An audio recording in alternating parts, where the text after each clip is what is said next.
I sat at the head of the elegant marble table at Celestine, the most expensive restaurant in downtown Boston, watching my husband Marcus raise his champagne glass toward his coworker Jennifer. $8,000.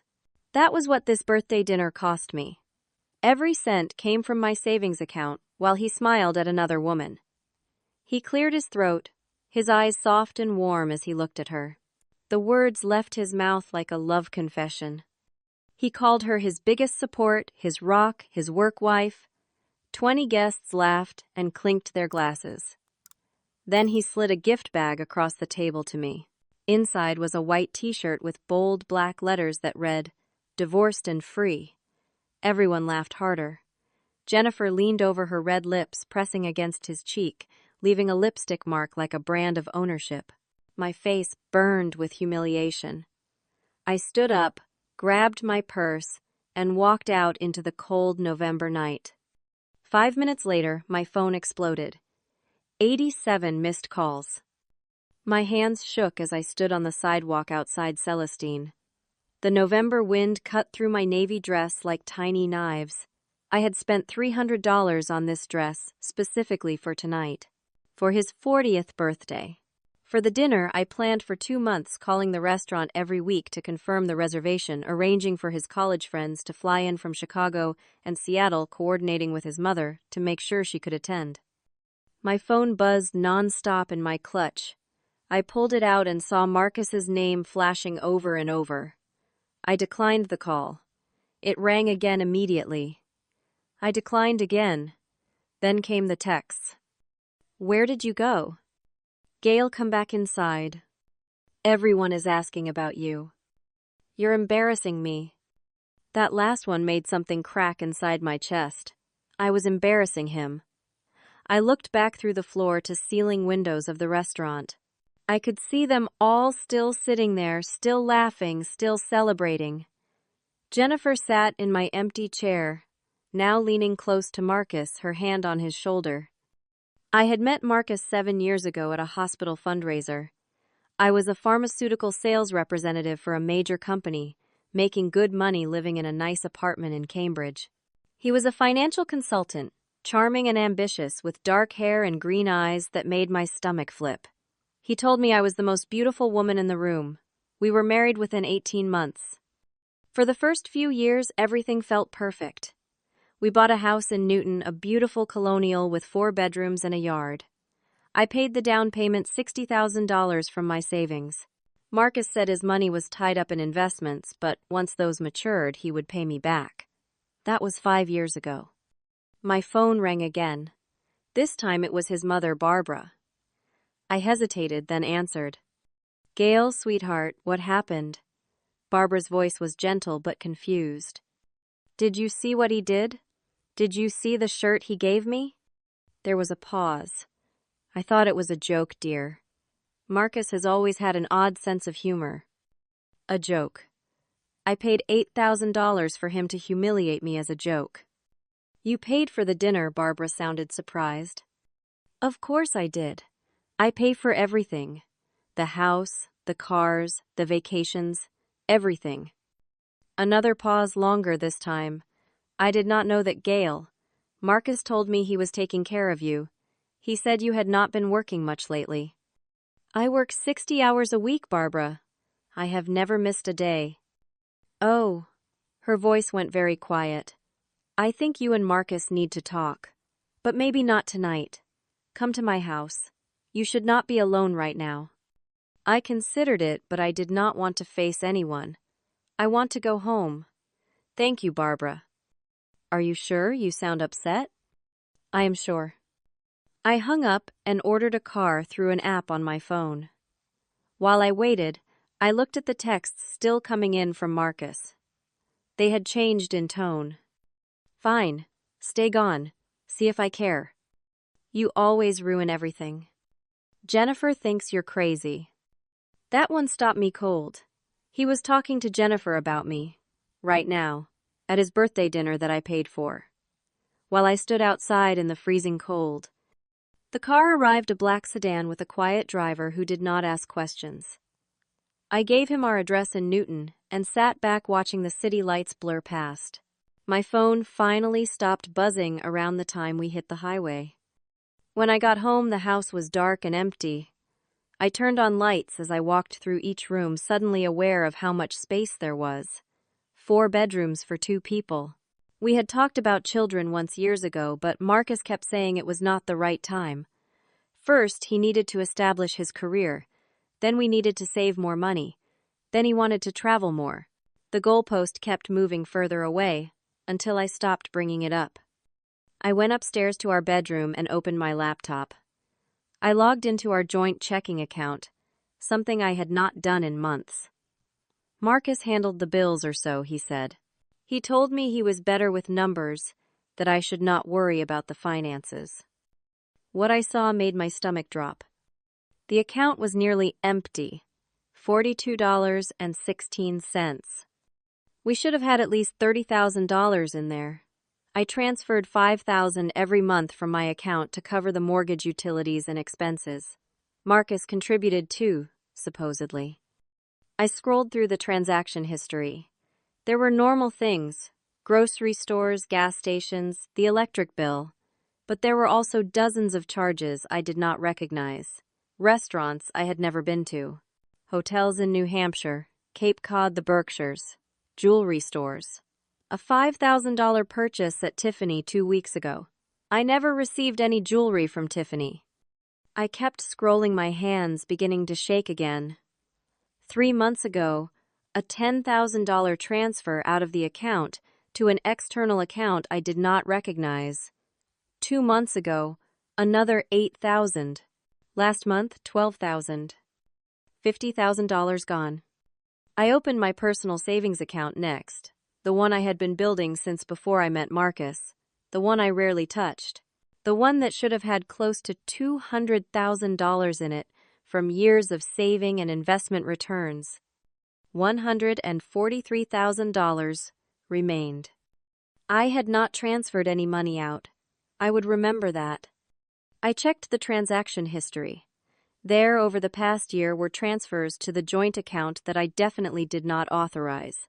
$5,000 here, $10,000 there, $15,000 at once. Someone had been draining my savings account steadily for 12 months.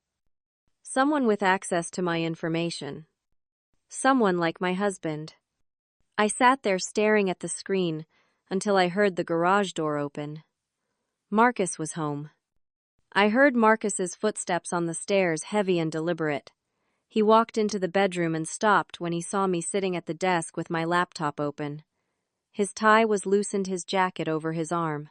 He looked tired and annoyed. "We need to talk," I said, keeping my voice level. "No, you need to apologize. You humiliated me tonight, Gail. You walked out of my birthday dinner in front of everyone. My friends, my colleagues, my mother. Do you know how that made me look? How it made you look?" I turned the laptop screen toward him. "What is this, Marcus?" He glanced at it, barely interested. "What is what?" $50,000 missing from our joint account. $57,000 missing from my personal savings. Unauthorized transfers. Charges I do not recognize. He shrugged. "Those are bills. Expenses. We have a life to maintain." "Bills." I stood up, my voice rising. "A $5,000 purchase at Tiffany Hotels in New Hampshire. What bills are those, Marcus?" His expression hardened. "You do not understand money, Gail. You never have. Those are investments, business expenses, things that will pay off in the long run." "Show me the receipts then. Show me what these investments are." "I do not have to show you anything." He moved past me to the closet and started taking off his shirt. "I handle the finances. That was our agreement. Our agreement was that you would contribute equally. Instead, you have been stealing from me." He spun around, his face flushed with anger. "Stealing from you. Everything I have done has been for us, for our future. You have no idea the pressure I am under at work. You sit in your comfortable sales job, making your comfortable salary, and you think you understand what it takes to really succeed. I make more than you do, Marcus. He flinched slightly, then recovered. For now, my investments are going to pay off. Then you will see. What investments? Tell me specifically. He waved his hand dismissively. You would not understand the technical details.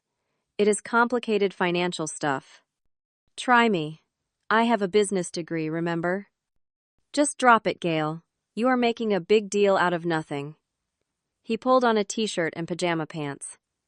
I am going to bed. I suggest you apologize to me in the morning for ruining my birthday. He climbed into bed and turned off his bedside lamp, ending the conversation by decree. I stood there in the dark, shaking with rage and disbelief. Then I grabbed my pillow and went downstairs to the guest room. I could not sleep. I lay awake until nearly 4 in the morning, thinking about the money, the dinner, the shirt, Jennifer's kiss on his cheek. I thought about 7 years of marriage and how I could not remember the last time Marcus had looked at me the way he looked at her tonight. At dawn, I got up and made coffee. My phone buzzed with a text from my best friend Hannah, who had been at the dinner last night. Are you okay? What happened? I called her. Hannah answered on the first ring, her voice thick with sleep. Gail, it is 6 in the morning. I know. I am sorry. I just need to talk. Of course. I have been worried about you. That whole thing last night was so weird. I told her everything. The money, the transfers, the confrontation. She listened quietly until I finished. Gail, this is financial abuse. You know that, right? The words hit me like cold water. I had not thought about it in those terms, but she was right. You need to protect yourself, Hannah continued. Talk to a lawyer, today, and separate your finances before he drains everything you have. I will. Thank you, Hannah. Call me later, okay? I am here for you. After we hung up, I got dressed and went to the bank as soon as it opened at 9. I closed the joint checking account and moved what little remained into a new account under only my name. Then I went to my personal savings and investment accounts and changed all the passwords, added 2-factor authentication, and set up alerts for any transaction over $100. The bank manager, a woman named Patricia, noticed my distress. Is everything all right, Mrs. Holloway? I am protecting my assets from my husband. Her expression shifted to professional sympathy. I see. Would you like information about our fraud protection services? Yes, please. She printed out several pamphlets and walked me through additional security measures. When I left the bank 90 minutes later, I felt slightly more in control. I drove to work even though it was Saturday, and I did not have appointments scheduled. I needed to think to plan. I sat in my office looking at the photos on my desk. One of them was from our wedding. Marcus looked so happy that day. So did I. We looked like people who loved each other. My work phone rang, startling me. It was my boss, Richard. Gail, I am glad I caught you. Can you come to my office? Now it is Saturday. I know. I am here catching up on paperwork. But I need to speak with you. It is important. A cold feeling settled in my stomach. Okay, I will be right there. Richard's office was on the 3rd floor of our building. He was sitting behind his desk when I walked in, his expression serious. Close the door, please. I did, then sat down across from him. Richard had been my boss for 4 years. He was usually warm and approachable. Today he looked uncomfortable. Gail, I received a call yesterday from someone claiming to be your husband. My chest tightened. What did he say? He said you have been going through some personal difficulties, mental health struggles. He said you have been irrational lately, making poor decisions, and that he was concerned about your ability to do your job. I stared at him. That is not true. None of that is true. I figured as much, which is why I am telling you about it. But Gail, he also said you have been stealing from your clients. What? He claimed you have been overbilling, pocketing extra commission, falsifying reports. He said he felt obligated to report it because it is a liability for you and the company. Richard, I have never stolen anything from anyone. You can check my records. Every sale, every commission, it is all documented. I know. I already checked before you got here. Everything is clean. But this is a serious accusation and it came from your husband, which makes it complicated. He is lying. He is trying to discredit me because I found out he has been stealing from our bank accounts. Richard leaned back in his chair processing this. This is quite a mess. I know. I am getting a lawyer. Good. In the meantime, I have to put you on temporary leave while we investigate his claims formally. It is just procedure. You will still get paid, but you cannot meet with clients until this is cleared up. How long will that take? A week, maybe 2. I will make it as fast as possible. I felt the walls closing in. A week ago, I had a job, a marriage, financial security. Now I had none of those things. Okay. Thank you for telling me, Richard. Gail, for what it is worth, I do not believe a word of what he said. You are one of my best representatives. We will get through this. I nodded and left his office. In the parking lot, I sat in my car and finally let myself cry. Monday morning, I met with a divorce attorney named Elizabeth Chen. Wait, I cannot use Chen. Elizabeth Carter. Her office was in downtown Boston, sleek and modern, with glass walls and expensive furniture. She was in her 50s with short gray hair and sharp eyes that seemed to see everything. I told her the entire story. She took notes on a legal pad, asking questions occasionally. And you have documentation of all the unauthorized transfers, she asked. Yes. Bank statements, screenshots, everything. Good. That is financial fraud, possibly identity theft if he accessed your personal accounts without permission. We can file for divorce on grounds of adultery and financial misconduct. Do you think I can get my money back? Elizabeth set down her pen and looked at me directly. Honestly, maybe some of it if there are assets to recover. But if he spent it all, which it sounds like he did, getting blood from a stone is difficult. However, we can make sure he does not get a cent of your future earnings or assets. What about the house? You paid the down payment, correct? Yes. $60,000. Do you have proof? I have the bank transfer. Then the house is partially yours regardless. We will argue for you to keep it or force a sale and split the proceeds with you getting back your initial investment first. Over the next hour, Elizabeth outlined the divorce process. It would be messy and expensive. Marcus would likely fight everything. We would need forensic accountants to trace where the money went.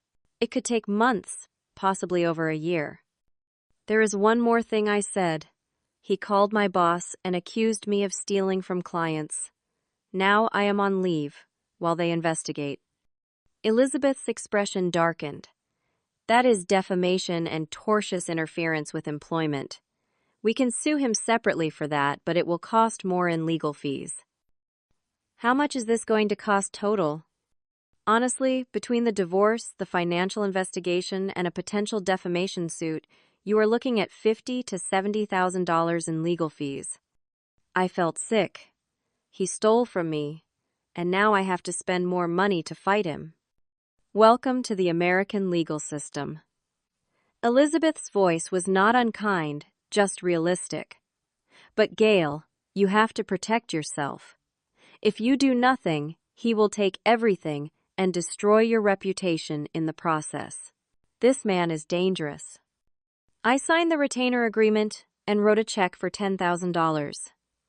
Elizabeth said she would file the divorce papers immediately and serve Marcus by the end of the week. When I got home that afternoon, Marcus was already there sitting in the living room with his laptop. He looked up when I walked in. Where have you been? Out. Doing what? None of your business. He stood up, his face reddening. Everything you do is my business, Gail. We are married. You do not get to just shut me out. Watch me. I started to walk past him toward the stairs, but he grabbed my arm. Not hard enough to hurt, but firm enough to stop me. Let go of me. Not until you tell me what is going on. You have been acting insane since Saturday night, over a stupid joke with a shirt. You need to get over it. I yanked my arm free. Get over it. You humiliated me in front of everyone we know. You stole over $100,000 from me. You called my boss and lied about me. And you have been having an affair with Jennifer. His expression shifted just for a second, something like panic crossing his face before he controlled it. I have not been having an affair. Jennifer is a colleague, a friend. You told everyone at dinner that she is your biggest support. You let her kiss you. You gave me a shirt that said divorced and free. It was a joke, Gail. Can you not take a joke? No, Marcus. I cannot take that joke. I filed for divorce this morning. The color drained from his face. You what? You heard me. My lawyer will be serving you papers in a few days. I suggest you get your own attorney. For a moment, he just stood there frozen. Then his expression changed to something cold and calculating. You are making a huge mistake. You think you can just leave me. After everything I have done for you. What have you done for me, Marcus? Specifically, I gave you a life, a home, status. Without me, you are just another sales rep in a cheap dress. I bought this house. I pay for this house.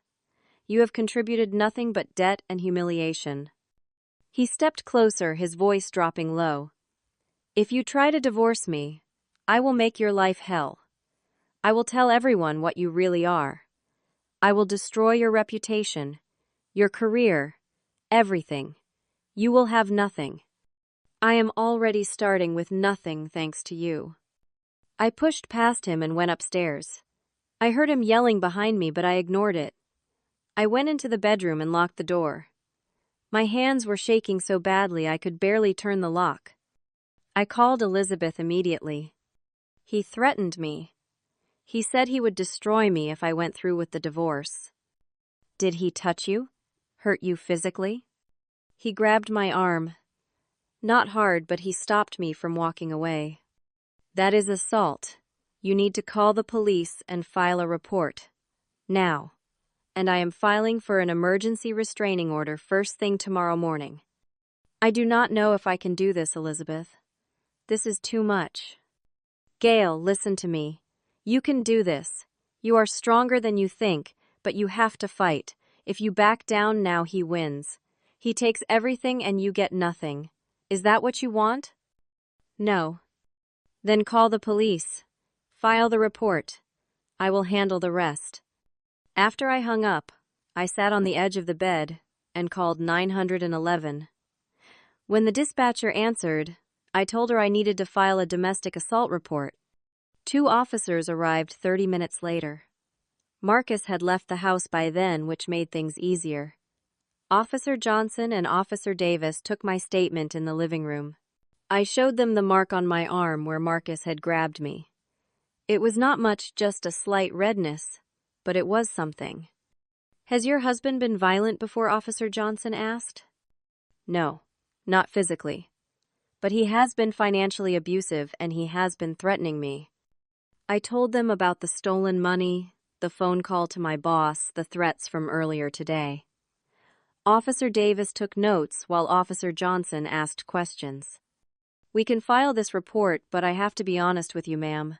Without serious injury or an ongoing threat, it is hard to get an immediate protective order. Your best bet is to go through your divorce attorney and get a civil restraining order. I am already doing that. I just wanted this documented. That is smart. Keep records of everything. Every text, every email, every interaction. If he escalates, call us immediately. After they left, I sat alone in the house that suddenly felt too big and too empty. My phone buzzed with a text from an unknown number. You are going to regret this. I took a screenshot and sent it to Elizabeth.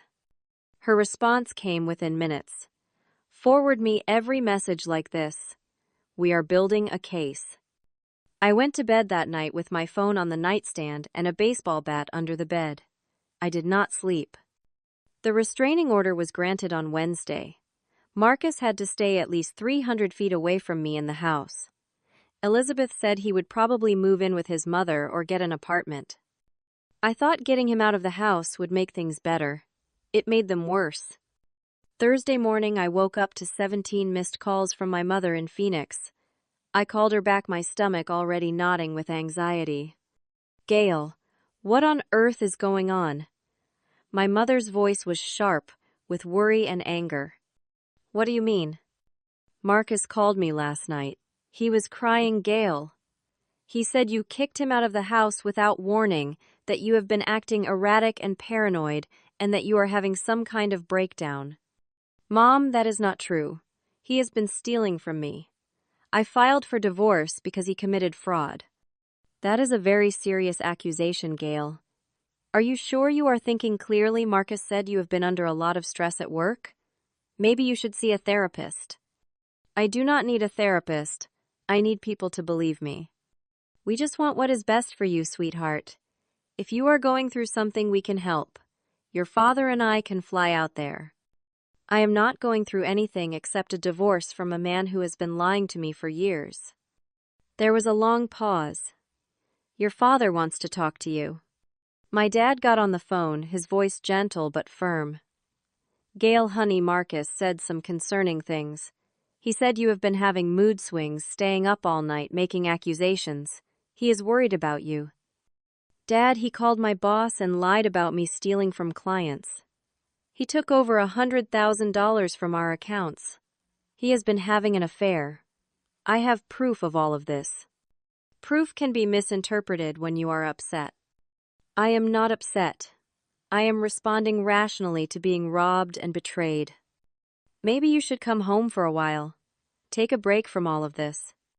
I am not running away. This is my home. I am staying, and I am fighting. After I hung up, I realized what Marcus was doing. He was systematically calling everyone in my life and painting me as mentally unstable. If everyone believed I was having a breakdown, no one would believe my accusations against him. My phone rang again. This time it was Barbara, Marcus's mother. Gail, I just spoke with Marcus. He is devastated. He says you have a restraining order against him. Edo. He assaulted me. Gail, I find that very hard to believe. Marcus is not a violent person. He grabbed me hard enough to leave a mark. I filed a police report. Are you sure you did not provoke him? You did walk out of his birthday dinner. You humiliated him publicly. So that justifies assault. Of course not. But Gail, I have known my son for 40 years. He is not the monster you are making him out to be. He loves you. He is just hurt and confused right now. He stole from me, Barbara. He says he made some investments that did not work out. That is not stealing. That is marriage. You share finances. You share risk. I did not agree to share that risk. She sighed deeply. I think you both need to calm down and talk about this like adults. This restraining order is excessive. I am not lifting the restraining order. Then I hope you can live with breaking my son's heart. She hung up on me. By Friday, Marcus's campaign had reached my friends. Hannah called me in tears. Gail, Jennifer posted something on Facebook. Who is Jennifer? Wait, his Jennifer. Yes. She posted about how hard it is to watch a friend go through a difficult time with their marriage when their spouse is mentally unstable and refuses to get help. She did not name you specifically, but everyone knows she means you. The post has 200 likes and dozens of comments. What are people saying? Mostly support for Marcus. Some people are saying you need professional help. A few are defending you, but not many. Marcus has been commenting on the post, thanking everyone for their support, and saying how hard this is for him. I felt like I was falling into a hole with no bottom. Can you screenshot it and send it to me? Already done. I am so sorry, Gail. This is so messed up. After we hung up, I looked at the screenshots Hannah sent. Jennifer's post was carefully worded to avoid any direct accusations, but the implication was clear. I was the problem. Marcus was the victim. The comments were brutal. Poor Marcus, he deserves so much better. I always thought his wife seemed off. Mental illness is so sad. I hope she gets the help she needs. Some people should not get married if they cannot handle it. A few people defended me, including Hannah and 2 other friends, but they were outnumbered. Marcus had been more popular, more social, more charming. His version of events was winning. I forwarded everything to Elizabeth. She called me within the hour. This is a clear defamation campaign, but it is also clever. Nothing he or Jennifer posted is directly actionable. It is all implications and suggestions. We can threaten to sue, but honestly, it might make things worse. The best thing you can do is stay quiet and let the legal process work. So I just let him destroy my reputation. For now, yes. I know that is not what you want to hear, but engaging publicly will only make you look defensive and unstable. We fight this in court, not on social media. That night, I made the mistake of looking at my own Facebook page. Someone had tagged me in a post asking if I was okay and if the rumors were true. There were dozens of comments, most of them pitying or judgmental. I deactivated my account and threw my phone across the room. Saturday morning, I received an email from Richard at work. The subject line was, "Urgent Investigation Update." My hands shook as I opened it. "Gail, I wanted to update you on the investigation into the allegations made against you. We have completed our review of your sales records, commission reports, and client accounts. I am pleased to inform you that we found no evidence of any wrongdoing on your part. All of your work has been accurate and appropriate. However, during the course of this investigation, several clients expressed concern about your personal situation. Word has gotten around about your divorce and the circumstances surrounding it. 3 clients have requested to be transferred to other representatives because they feel uncomfortable continuing to work with you. I want to be clear that this is not a reflection of your professional abilities. However, given the current situation and the potential impact on client relationships, I think it is best if you take an extended leave of absence. With pay, of course. Perhaps 2 or 3 months until things settle down. I know this is not what you want to hear, and I truly am sorry about all of this. Please let me know if you have any questions. Richard. I read the email 3 times, each time feeling more hollow. Marcus had not just tried to destroy my reputation at work. He had succeeded. Even though I was cleared of wrongdoing, I was still being punished. I called Elizabeth again. They are forcing me to take a leave of absence. My clients do not want to work with me anymore because of Marcus's lies. Can they do that legally? Probably. It is a leave with pay, so they are not firing you. And if clients are requesting transfers, the company has to respond to that. So he wins again. No, Gail. He has not won. He has destroyed your current situation, but we are going to destroy his future. The forensic accountant I hired found something interesting in Marcus's financial records. What? It looks like Marcus has been running a side business, an investment advisory service that is not properly licensed or registered. He has been taking money from friends and colleagues, promising high returns, and then using their money to fund his lifestyle. It is essentially a small-scale Ponzi scheme. Are you serious? Completely. He has about 12 clients right now, each of whom invested between $10,000 and $50,000. He promised them 20% annual returns. He has been paying early investors with money from new investors. Classic pyramid structure. How did you find this? He was sloppy. He used the joint checking account for some of the transactions. The accountant traced them. Can we use this? Oh, yes. This is wire fraud, potentially securities fraud. This is federal crime territory. I have already contacted the FBI. The FBI. If my suspicions are correct, Marcus is going to have much bigger problems than a divorce very soon. For the first time in a week, I felt a flicker of hope. The FBI moved faster than I expected. 2 agents showed up at Elizabeth's office on Tuesday afternoon while I was there reviewing documents. Agent Morrison and Agent Park introduced themselves and asked if I would be willing to answer questions about Marcus's financial activities. I will answer anything you want to know. For the next 3 hours, I walked them through everything. The missing money, the transfers, the patterns I had noticed. I gave them access to all my bank records. I told them about the dinner, the shirt, Jennifer, all of it. Agent Morrison took detailed notes, while Agent Park asked follow-up questions. When we finished, Agent Morrison said, "We would like you to do something for us, Mrs. Holloway." "What?" "Contact your husband. Tell him you want to reconcile. That you realize you overreacted. We need more time to build our case, and if he thinks the threat is over, he might get sloppy." I looked at Elizabeth. She nodded slightly. "It is your choice, but it would help." "I do not know if I can do that. Pretend everything is okay." "You do not have to pretend everything is okay. Just open communication again. See what he says. We will be monitoring his accounts and his communications. Anything he tells you could be useful." "Fine, I will try." That evening I sent Marcus a text. It felt like swallowing glass. "Can we talk? I think we should discuss things calmly." He responded within seconds. "Finally, come to my apartment tomorrow, 7 o'clock. I will text you the address." I told Elizabeth and the FBI agents. Agent Morrison said they would have someone nearby just in case. The next evening, I drove to Marcus's new apartment in Brookline, a small one-bedroom in a modern building.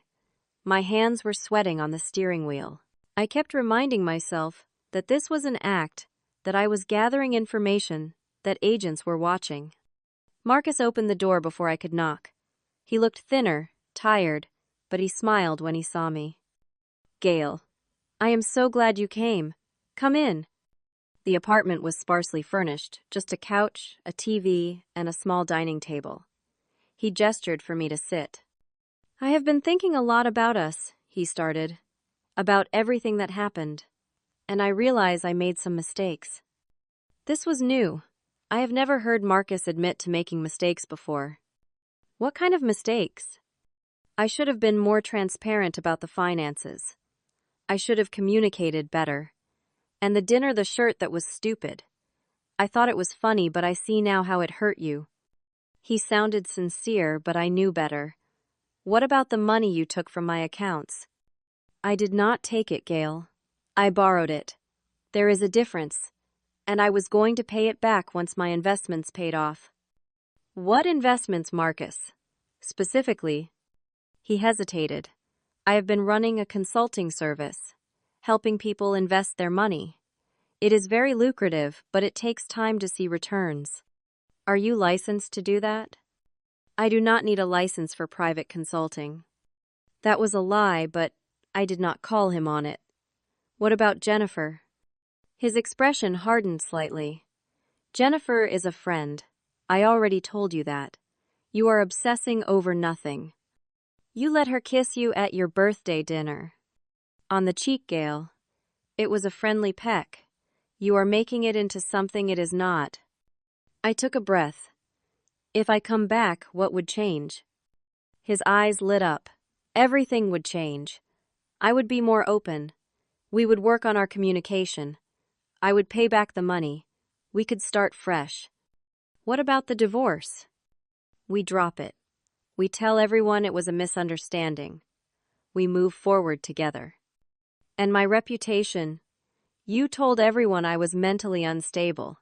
You got my clients to drop me." I was angry, Gail. "I said things I should not have said.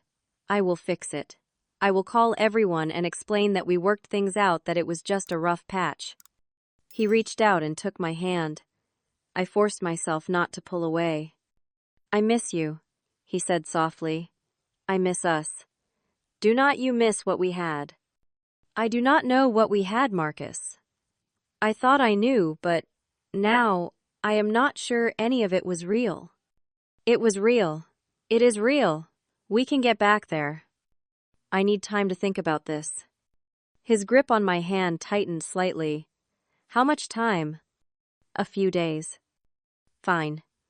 But Gail, do not wait too long. This offer does not last forever. There it was. The threat underneath the charm. I left shortly after, my skin crawling. I called Agent Morrison as soon as I got in my car. He offered to fix everything if I dropped the divorce. He admitted to the consulting service but claimed he does not need a license. Perfect. We have enough. We are moving forward with the investigation. Thursday afternoon, Elizabeth called me with news that made my blood run cold. Marcus filed a countersuit. He is claiming you abandoned the marriage, that you are mentally unstable, and that you defamed him by making false accusations of theft and fraud. He is suing you for damages to his reputation and loss of income. He is asking for $300,000. I felt like I had been punched in the stomach. He is suing me. It is a common tactic in contentious divorces. He is trying to scare you into settling. We will fight it, but Gail, this is going to get uglier before it gets better. How much uglier can it get? I found out the next day. Friday morning, there was a news van parked outside my house. A reporter and a cameraman were standing on the sidewalk. When I opened the door to get the newspaper, the reporter rushed toward me. Mrs. Holloway, can you comment on the allegations that you have been harassing your husband and his colleagues? I slammed the door and immediately called Elizabeth. There are reporters outside my house. How did they find out about this? Marcus, he is escalating. Do not talk to them. Do not open the door. I will handle it. An hour later, my phone started ringing with calls from numbers I did not recognize. I stopped answering. I turned on the TV and saw a local news segment about a divorce case involving fraud allegations. They did not use my name, but they showed footage of my house and mentioned my neighborhood. Marcus was on camera looking somber and sympathetic. I just want my wife to get the help she needs. This has been very difficult for both of us. The reporter asked him about the fraud allegations. Marcus shook his head sadly. Those accusations are completely false and very painful. I have done nothing wrong. I have been trying to support my wife through what I believe is a mental health crisis, but she has refused help. I threw a pillow at the TV. My phone rang. It was Hannah. Gail, do not watch the news. Too late. He is everywhere. Channel 4, Channel 7. He even did a radio interview this morning. He is painting himself as the victim and you as a delusional spouse who needs psychiatric help. I know. I do not know what to do, Hannah. Hide. Stay inside. Wait for your lawyer to fight back. Hiding felt like losing, but I did not have another choice. I closed all the curtains and stayed away from the windows. The reporters eventually left, but I could see neighbors looking at my house, talking to each other, pointing. Marcus had turned me into a public spectacle. That evening, I got a call from Agent Morrison. Mrs. Holloway, we need to move faster than we planned. Marcus knows we are investigating him. He is starting to move money and cover his tracks. We are going to execute a search warrant tomorrow morning at his apartment and his office. Will he be arrested? If we find what we think, we will find yes. For the first time in weeks, I felt like I could breathe. Saturday morning at 7:30, I watched from my car down the street as FBI agents executed the search warrant on Marcus's apartment. They brought out boxes of documents, his laptop, his phone file folders. Marcus was led out in handcuffs. I should have felt triumphant. Instead, I felt hollow. Agent Morrison called me an hour later. We found everything. Financial records for his unlicensed investment scheme. Evidence of wire fraud. Forged documents he used to access your accounts. And something else you need to know about. What? Jennifer was not just his coworker and affair partner. She was his business partner in the investment fraud. They were running it together. They have been involved romantically and financially for at least 2 years. 2 years. I had been living in a lie for 2 years. There is more, Agent Morrison continued. We found records of other women. Marcus and Jennifer ran romance scams on the side. They would find women online, usually older women with money-build relationships, and then convince them to invest in fake opportunities. They swindled at least 6 women out of a combined $400,000. I felt sick. Who is he? Who did I marry? A con artist, Mrs. Holloway. A very good one. Are you arresting Jennifer too? As we speak. The news broke that afternoon. Federal fraud charges filed against Newton Man and accomplice. Marcus's name and photo were everywhere. Jennifer's too. The story detailed the investment scheme, the romance scams, the theft from his wife. Me. My phone exploded with calls and messages. This time, they were different. Gail, I am so sorry. I should have believed you. This was from Barbara Marcus's mother. Oh my God, Gail, are you okay? From my mother. I had no idea. I feel terrible for doubting you. From my dad. Dozens of similar messages, from friends, family, former colleagues. Everyone who had believed Marcus's lies was now apologizing. Hannah came over that evening with wine and takeout. We sat on my couch, not really watching the TV news coverage of Marcus's arrest. How are you feeling? She asked. I do not know. I should feel vindicated. Instead, I just feel empty. 2 years he was lying to me. Maybe longer. How did I not see it? Because he is a sociopath, Gail. He is very good at lying. That is what sociopaths do. I loved him, Hannah. I really loved him. And none of it was real. She squeezed my hand. I know. I am so sorry. The next few days were a blur of phone calls with Elizabeth and the FBI. The prosecutor's office wanted me to testify when the case went to trial. Elizabeth said the divorce would proceed smoothly now. Marcus would not be able to fight anything from jail, and the evidence of fraud meant I would likely recover most of my money from seized assets. On Tuesday, I received an unexpected visitor. Derek pulled up in front of my house and knocked on my door. I almost did not answer, but something made me open it. Gail, I am sorry to bother you. I know this is a terrible time, but I wanted to talk to you. I let him in. We sat in the living room, awkward and uncertain. I saw the news, Derek said, about Marcus and Jennifer. I had no idea. Jennifer told me she was going to conferences working late. I never suspected she was with him or running scams. I nodded. I understand.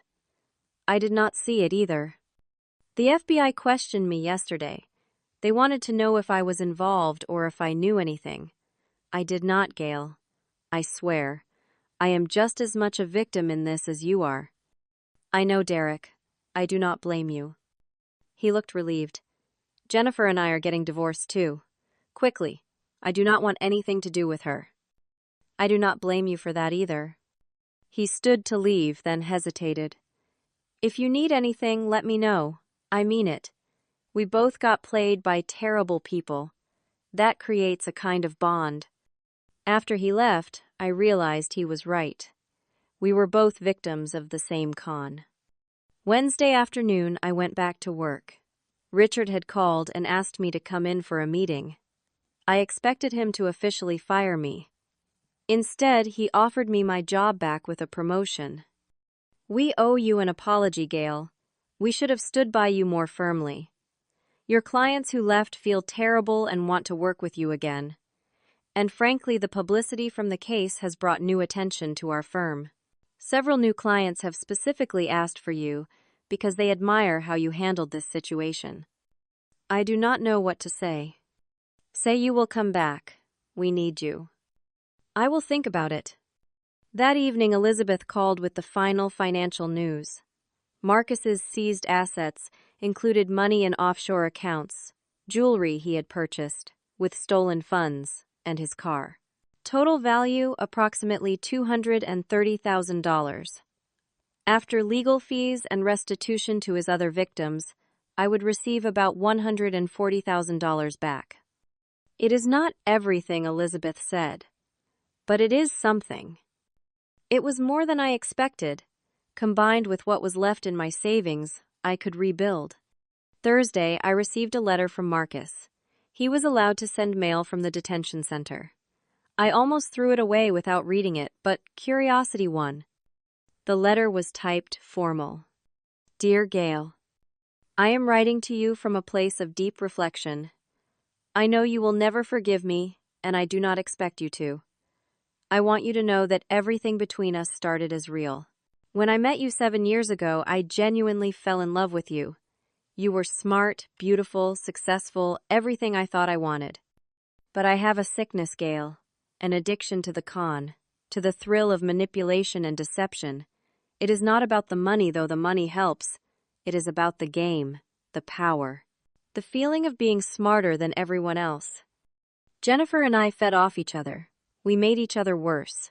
We convinced ourselves we were not hurting anyone, that everyone we scammed could afford the loss, that it was their fault for being gullible.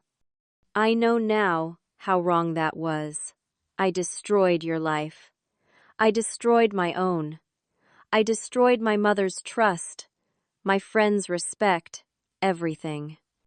I am going to prison, probably for a long time. I deserve it. I just wanted you to know that despite everything, somewhere in all the lies, there were moments of real love, at least from me. I hope you can move forward and build a beautiful life without me in it. You deserve that. Marcus. I read the letter 3 times looking for manipulation, for hidden meanings. Maybe it was sincere. Maybe it was just another con. I would never know. I folded the letter and put it in a drawer.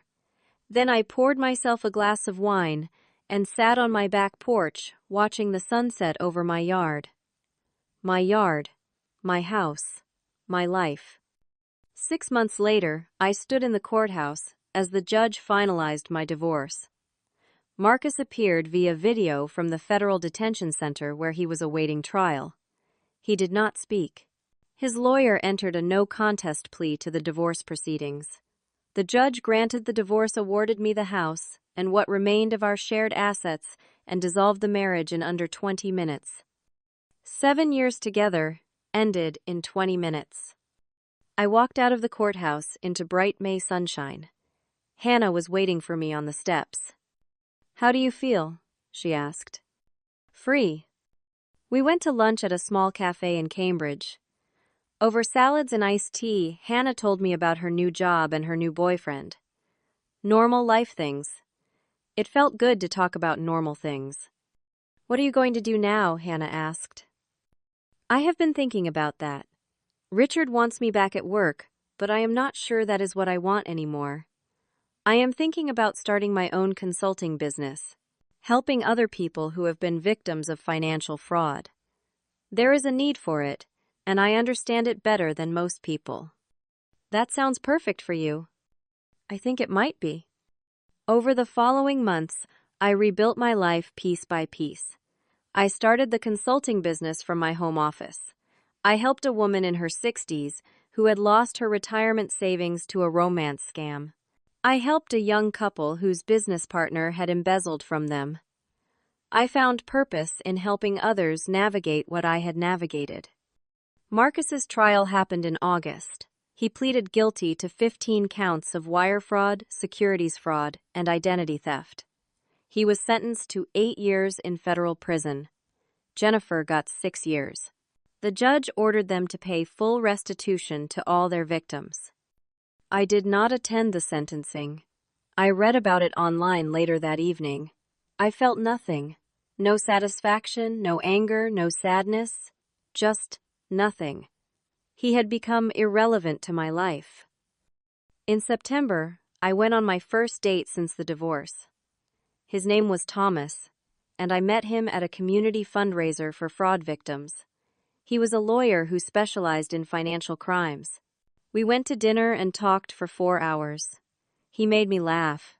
He listened when I talked. He paid for dinner without making it a big deal. On our third date, he asked me, "Are you ready for this for dating again?" I thought about it honestly. I think so. I am not ready for anything serious, but I am ready to try. That is all anyone can ask. Thomas and I dated casually through the fall. No pressure, no expectations. Just two people enjoying each other's company. It felt healthy in a way I had forgotten was possible. In October, Barbara invited me to lunch. We met at a quiet restaurant in Newton. She looked older, more tired. The scandal had aged her. "I owe you an apology, Gail. I should have believed you. I should have known my son better." "You could not have known, Barbara. He fooled everyone." I raised him. I should have seen the signs. She dabbed at her eyes with her napkin. "I keep thinking about where I went wrong. What I did that made him become this person." "You did not make him become anything. People make their own choices." She nodded, but I could see the guilt still weighed on her. "I want you to know that I have set up a trust fund. When Marcus gets out of prison, he will have nothing from me. I am leaving everything to charity. He does not get to profit from my death after what he did." "That is your choice to make, Barbara. It is the right choice." She looked at me directly. "You were a good wife to him, Gail. Better than he deserved. I hope you find happiness." "I am working on it." By November, my consulting business was growing steadily. I had 10 regular clients and a waiting list. I hired an assistant, a young woman named Amy, who was organized and sharp and reminded me of myself 10 years ago. I sold the house in Newton. Too many bad memories. I bought a smaller condo in Cambridge, closer to the city, with a view of the Charles River. I decorated it exactly how I wanted, with bright colors and modern furniture, and none of Marcus's influence. On Thanksgiving, I hosted dinner for the first time in my new place. Hannah came, and Thomas and a few friends from work. We cooked together, laughed together, told stories. It felt like a real family chosen rather than obligated. As we sat around the table, Thomas raised his glass. "I want to make a toast. To Gail, who has shown all of us what resilience looks like, who faced the worst kind of betrayal and came out stronger on the other side. Thank you for letting us be part of your new chapter." Everyone clinked glasses. I felt tears sting my eyes, but they were good tears this time. "To new chapters," I said. In December, I got a message on LinkedIn from one of the other women Marcus and Jennifer had scammed. Her name was Carol, and she was 68 years old. She had lost her entire retirement savings, $120,000, to their fake investment scheme. She wrote, "I saw your consulting business online. I do not have much money left to pay you, but I wondered if you might be willing to help me anyway. I do not know where else to turn." I called her that afternoon. We talked for 2 hours. She told me her story, and I heard echoes of my own experience.